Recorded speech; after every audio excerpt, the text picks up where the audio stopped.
rising from the land that stood alone against the night, known by only the few. Where would we be now if they'd lost the precious fight? But her beauty and her power came through. Hi, Dave Hadfield here, and the mission today is to fly this Mark 9 Spitfire. It's at a plug change. It's time to put on the helmet and go.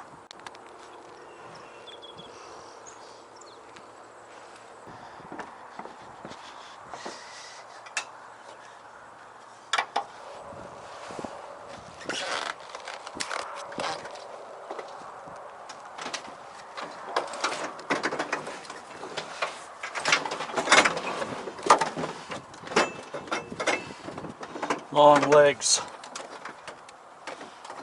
so rudder pedals at the maximum. Seat position, good for taxiing, a little lower for flying, good.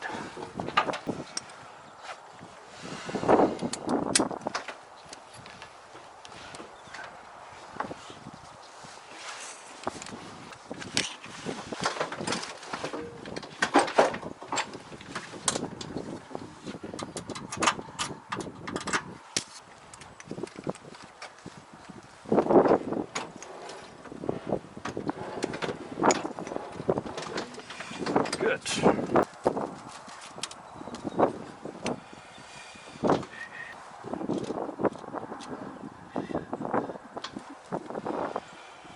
External check has been completed. Pre-start check, circuit breakers are all in. Rad flap override switch is going to auto. Pitot head switch is off. Engine pre-oiler has already been cycled on for 3 minutes. Now it's off. Fuel pump is off. Radio master switch is off. Battery master switch going on. Make sure we got 24 volts, and we do. Mr. Garmin turns on, that's handy. And fuel pressure warning light is on. Flap right override switch to open, which is aft. Still got some air pressure, that's good. Nav lights we're not going to need. They're off. Undercarriage downlight is on, green with both bulbs. And we're going to tip the aux air pump, make sure it works, and it's in auto to back up the engine driven pump for pneumatics, for brakes and everything else. Trim, elevator, they look right there. And it works. It should be up 1 for takeoff. The rudder should be 3/4 right, so I have a look in the rear view mirror, kick the rudder over, and full right rudder, and back about 2.5. Carburetor air filter to cycle, then filter in operation. Fuel quantity, yes, we're full on the main tanks, we're empty on the wing tanks, and they're off. Fuel cock is going up for on. Alternator field switch is down for on. Hey, a lot of that going on here, up and down for on. Supercharger switch has been wired. It's in MS but doesn't work. Undercarriage handle is down and up in the down lock. It's in the gate. Wing fuel switches are off, both forward. Blow down lever is vertical, witness wired, so is the brake lever, the emergency brake. Flight controls are proper. Yeah, pull the chocks please, thanks Paul. You can plug me in if you like. Free and correct. Start procedure. So fuel cutoff lever is full aft, electric boost pump's going on. Give it about 5 seconds to charge the fuel. Fuel up cutoff lever to run, full forward. Throttle, 1/2 inch, maybe a touch more. Drop lever cycle. And full forward, throttle friction is set. Not too strong for now. Prime.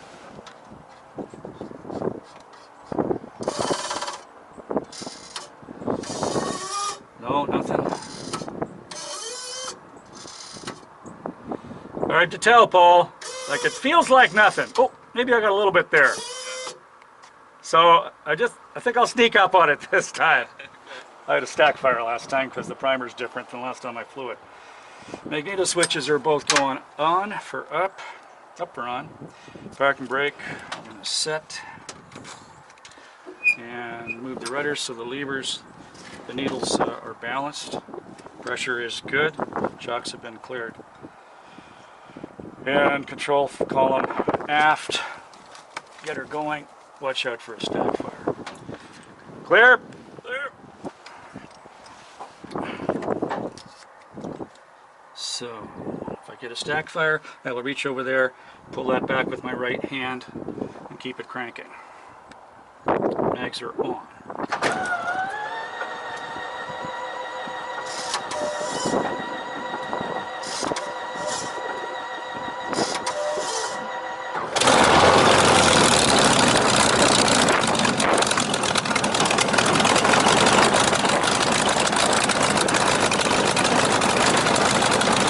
So I'll step in here and add some voiceover.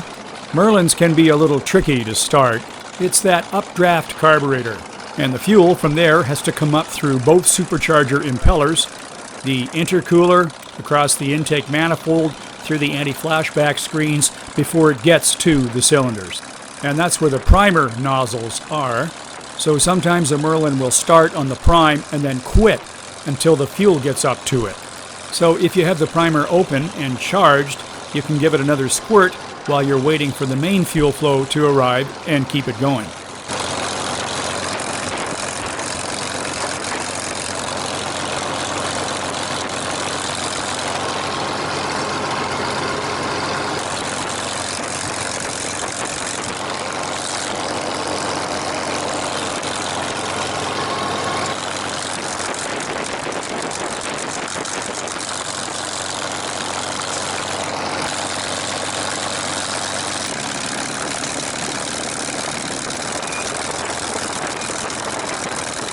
That squeak that you've heard a couple of times is just one of the rudder push rods going through a felt bearing. That's meant to be a dry fitting with no lube, and it's not a problem. Actually, the Spitfire is not hard to taxi at all, but you do keep the stick back all the time, and you're very careful with the brakes. Spitfires want to go over onto their nose.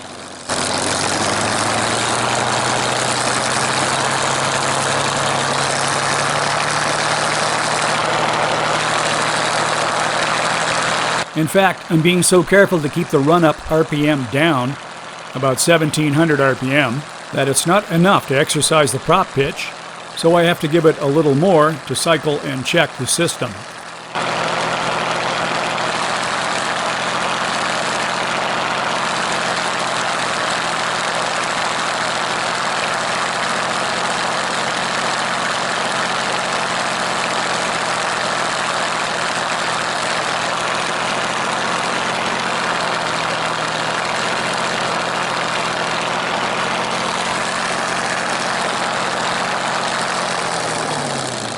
We use one standard checklist format for all the aircraft here, and there are so many distractions when you're flying one of these fighters that it's really important to use it, particularly for the before takeoff check. Red door is definitely open, nav lights we won't need, pitot heat off today, fuel boost pump is on, trims set, elevator 1 unit up, and the rudder we've already checked 3/4 right. Carb air filter on. Prop lever full forward for fine pitch, throttle friction tight, flap lever up, fuel cock on, fuel quantity checked, full on a Spitfire, and the rest we'll do at the end of the runway, call ATC, and go. Once we've done the engine run-up, the rad coolant temperature rises steadily.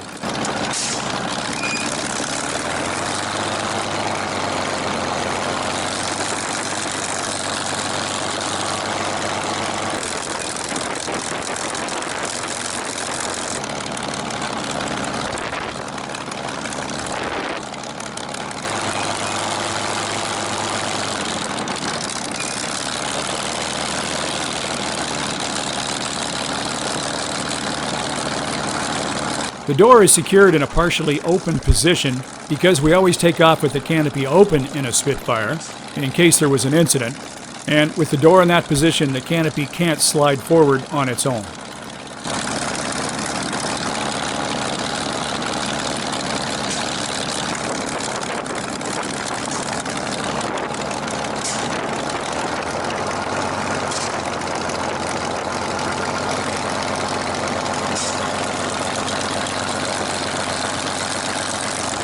At this point, before we obscure the runway with the great big Merlin, we have a really good look for other aircraft and deer and grass-cutting tractors, because once we roll for takeoff, we won't see anything forward until we're airborne.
You know, it's impossible to fly an airplane like this, straight and level, for very long.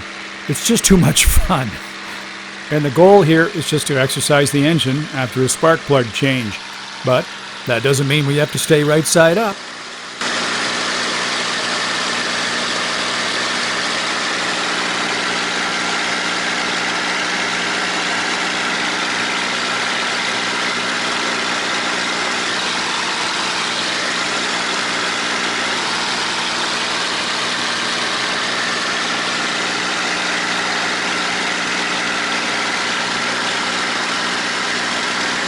It's kind of fun to make a turn by rolling 270 degrees or more the wrong way.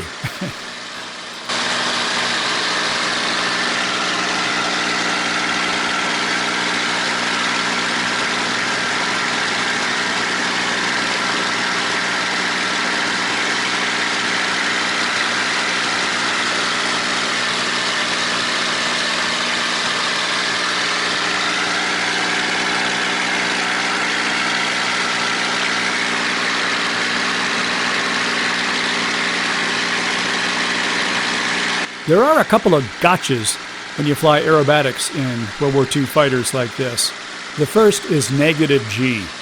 We try to keep a little positive G on all the time, and that's why in a roll like this, you see a significant up pitch first. The engine would keep running in negative G. It's a pressure carburetor, but the oil system is not designed for that, and the oil pressure would fade. And we sure don't want metal-on-metal friction with a V12. They are very expensive to overhaul.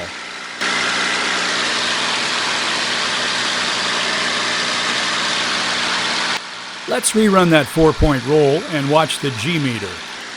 It's a little difficult to see when we're upside down and it's dark, but even though we held position inverted for a couple of seconds, we let the nose gradually drift down, so we kept some positive G on. And if you look at the telltales on the G meter, it shows about plus 0.3 positive. That's enough to keep the oil flowing and prevent damage.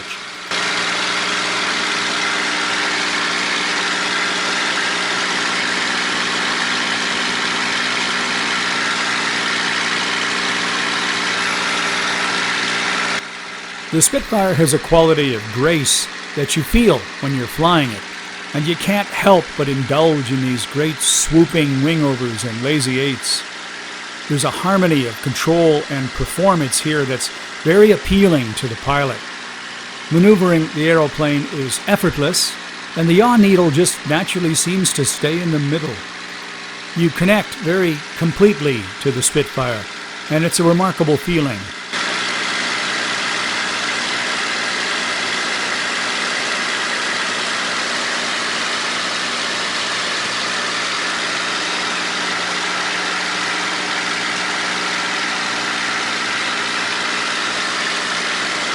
A Spitfire's not the place to learn aerobatics, of course. That's best done in a Stearman or a Tiger Moth, followed by a Harvard or T6. For a roll, it's nice to have an entry speed of about 230, but you can do it with less as long as you're careful not to dish out.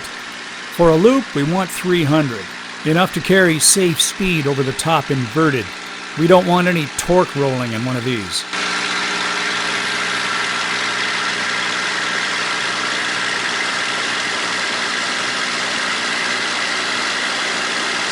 Another big gotcha in a World War II fighter is the loop. If you learned aerobatics in the military in small jets, it won't seem very different. But if you come from the Citabria or a biplane like a Stearman or a Tiger Moth, it is quite different. But more important than torque is the acceleration rate. The clean, streamlined shape and the big engines and props means that when you point the thing down, the Earth gets big at a very alarming rate. The speed increase is immediate. And to keep the loop at the same radius, you need to pull more G. None of that is a very big deal if you've got lots of altitude underneath you, but if you're working close to the ground, you can get pinched and caught in a situation where to miss the Earth, you have to pull so hard that it's beyond your G tolerance, or even beyond the tolerance of the aircraft to perform the maneuver.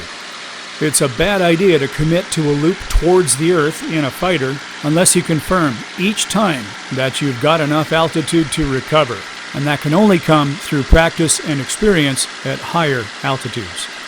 Think of it as an entry gate. You need airspace and you need airspeed. If you haven't got one or the other, don't commit.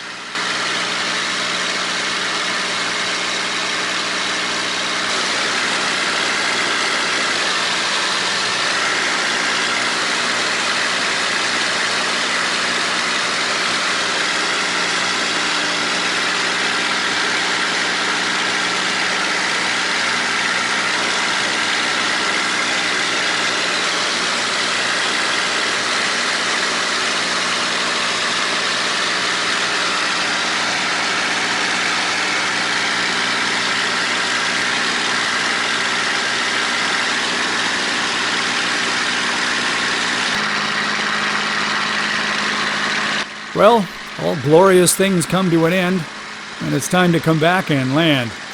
I've got to lose some altitude, and I don't want to just yank the power off because that's hard on the engine. So I pull the power back a bit, and then just yo-yo my way down in a series of airshow display wingovers. These are what I do for a non-aerobatic airshow display.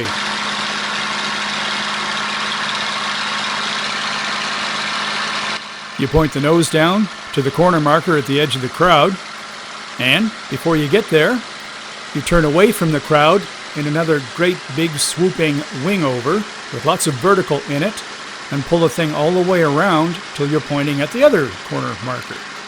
This is a great low-risk series of maneuvers and displays the aircraft really well for the crowd. Of course, normally I'd be taking it down to 100 feet before the pull-ups.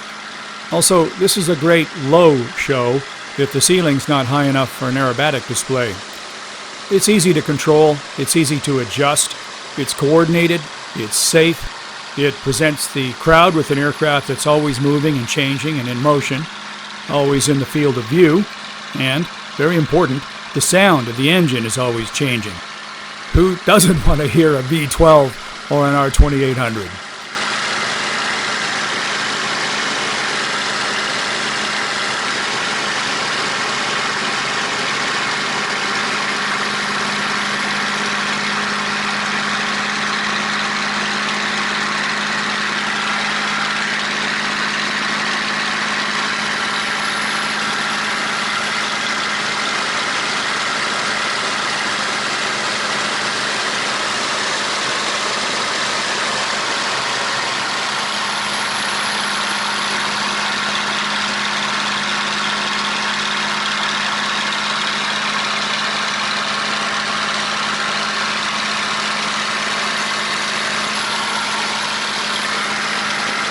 The memorized pre-landing check we used is called GUMPF. That's gas, selection, quantity, pressure, pumps, undercarriage, confirm down, mixture, to rich, pitch, to fine, and flaps, both radiator or cowl flaps and wing flaps.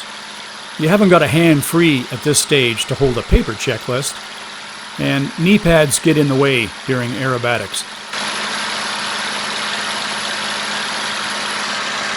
At this point, I'm maneuvering to space myself out behind a katana. I kind of wonder how that makes him feel. But let's fast forward up to the landing sequence.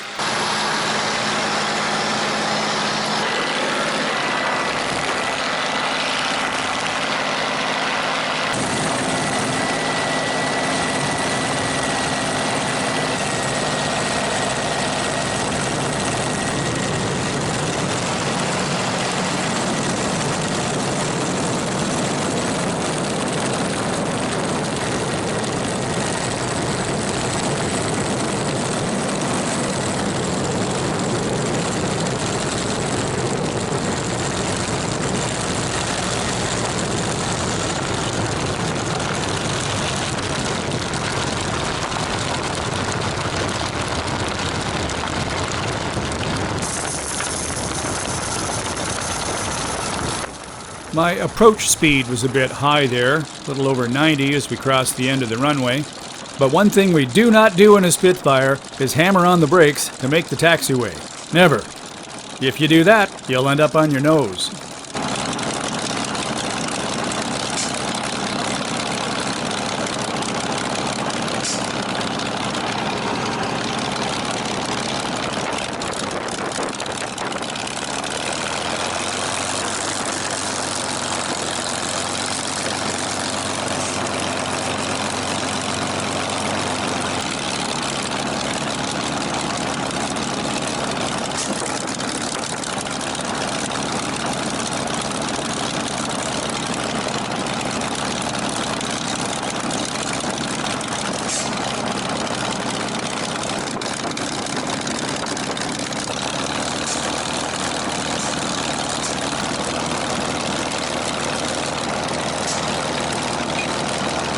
I think I'll park beside the Lysander, because why wouldn't you?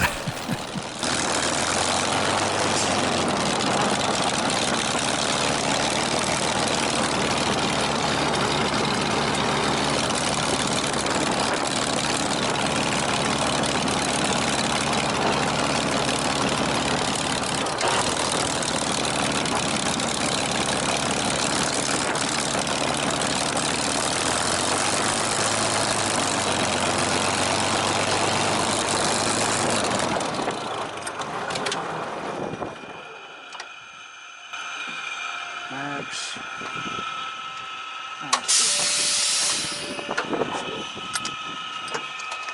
Oh, was that smooth up there? God, what a pleasure. The only bumps were my own wake, and it just purred.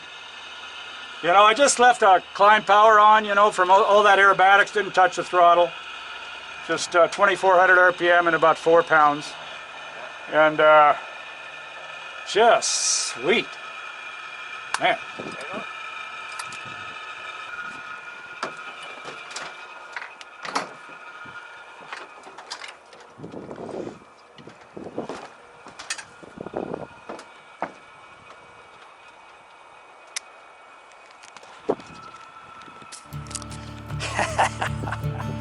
Helmet here. Worth it. Born within the land that stood alone against the dark, this was her finest hour. With strength and grace and freedom, she made her lonely mark, and we wonder and we admire.